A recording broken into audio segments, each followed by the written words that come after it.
தமிழ்நாடு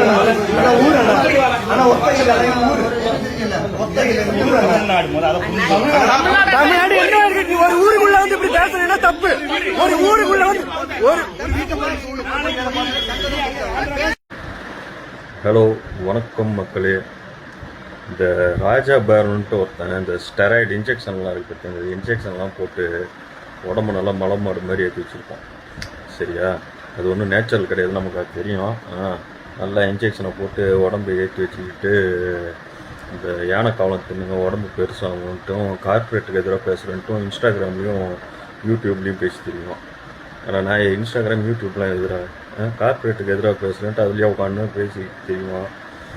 ஸ்டெராய்டுக்கு எதிராக பேசுகிறேன்ட்டு அவனே ஸ்டெராய்டை ஊசியை குத்திட்டு உடம்பு ஏற்றி வச்சுக்குவான். நான் பவுட்ரு எல்லாம் சாப்பிடக்கூடாதுன்ட்டு அவனே பவுட்ருக்கு வந்து அட்வர்டைஸ்மெண்ட் பண்ணுவான். அப்புறம் நேச்சுரலாக யானை காவலம் சாப்பிடுங்கன்னு ஒன்றுத்துக்கும் போகாத ஒரு இது. அதெல்லாம் சொல்லணுன்னா நான் சொல்கிறேன், ஓகேங்களா? நீங்கள் கேட்டிங்கன்னா அதை வந்து 250 கிராம் 500 கிராம் வந்து 3000 4000 விற்றுட்டு பேடுத்தனம் பண்ணிட்டுருக்கான். எல்லாம் எந்த தேட்டில் பண்ணுறான் தெரியுமா? அவனுக்கு முன்னாடி ஒரு கேடயம் வச்சுட்ருக்கான், ஒரு ஷீல்டு. நான் தமிழை நான் வளர விட மாட்டீங்க, தமிழை வந்து எது பண்ணாலும் தப்புங்கன்ட்டு. நான் ஏன் தப்பு பண்ணால் தப்புன்னு தான்டா சொல்லுவாங்க. நீ யாராக இருந்தால் என்ன? எல்லாம் ஃபஸ்ட்டு மனுஷனாக இருக்கணும். மனுஷனாக இருக்கிறவன் இந்த வேலை நீ பண்ணுவியா? நெல்சனுங்கிற வந்து ஒரு தம்பி வந்து சோசியல் ஆக்டிவிட்டீஸ், ஒரு சோசியல் மீடியாவில் ரொம்ப ஆக்டிவாக இருப்பாப்புல. சரியா? அவர் வந்து பார்த்திங்கன்னா ஆளுங்கட்சிக்கு எதிராக வந்து நிறைய விஷயங்களை ரிவீல் பண்ணியிருக்காரு. நிறைய விஷயங்கள் வந்து வெளியே கொண்டு வந்திருக்காரு. மலமொழிங்கி மனோகரங்கிற அந்த மனோ தங்கராஜை பற்றி அந்த தம்பி கொண்டு வந்ததுனால தான் இன்றைக்கி வந்து பார்த்திங்கன்னா அவனுக்கு சீட்டே கொடுக்கல டிஎம்கே. அந்த அளவுக்கு அந்த தம்பி அவ்வளோ வந்து ஆக்டிவாக இருக்கிற பையன். அவன் வந்து இந்த நாம் தமிழரை பற்றியும் சில கொஸ்டின்ஸ் கேட்டுருக்கான். அது நம்மளே கேட்கணுன்ட்டு இருந்தது.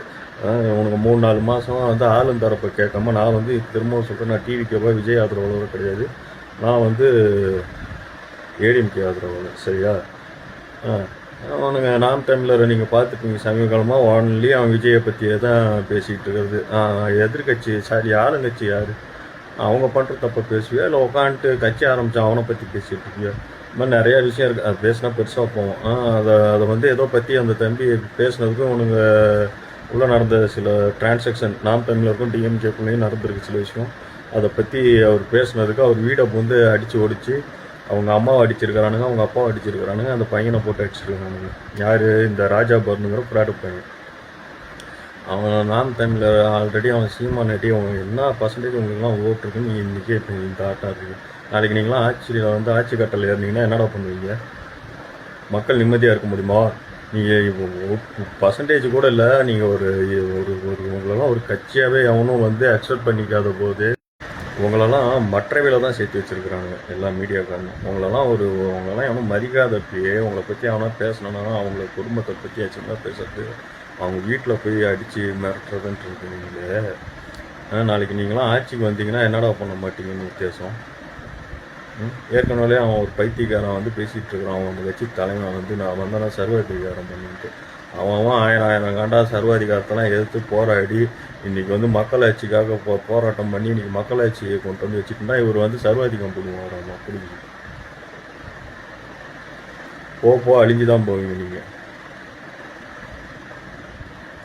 ஃபஸ்ட்டு மனுஷனாக இருங்க.